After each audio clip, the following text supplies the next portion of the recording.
এই বিষয়গুলো যদি সংস্কার করতে পারেন বাংলাদেশে, তাহলে সুখ শান্তি আসবে, আবার সুখ শান্তি ফিরে আসবে। আর নারীদেরকে আপনারা ঘরের ভিতরে আটকাই ফেলতে পারলে সবচেয়ে বেশি ভালো হবে। দেখেন, একটা পুরুষ ইনকাম করে কিন্তু মা বাবা স্ত্রী সন্তান নিয়েই চলে, তাই না? তারা তাদেরকে নিয়েই চিন্তা করে। আর নারী যখন ইনকাম করে তার ফ্যামিলির উপরে মানে চাপ নেয় না, ঠিক আছে? আমি দেখতে পাচ্ছি যেটা ফ্যাক্টরি সেক্টর। আসলে বাংলাদেশে বর্তমানে নারীরা সব জায়গায় মনে করেন এতটা পরিমাণ কর্মক্ষেত্রে ছড়াই গেছে, যা আসলে পুরুষের চাহিদাটা একদম নাই, শেষ। ঠিক আছে?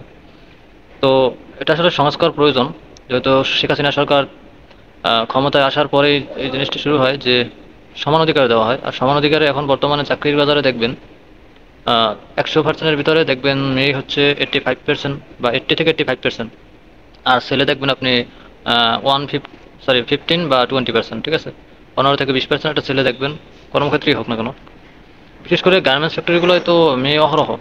আর দেখবেন এরা আসলে সাজুগুজু ছাড়া কিচ্ছু করে না, ঠিক আছে? এরা যে মাস শেষে স্যালারিটা পায়, এছাড়া আপনার সাজুগুজু করে আর খাওয়া দাওয়া করে শেষ। এরা কিন্তু সংসারে একটা টাকা, সবার ক্ষেত্রে বলবো না, ঠিক আছে, হয়তো শতকরা 95টা মেয়ে এমন কাজ করে, ঠিক আছে, যে নিজের চাহিদা মেটানোর জন্য বা আনন্দ উল্লাস করার জন্য তারা চাকরিটা করে মানে মূলত।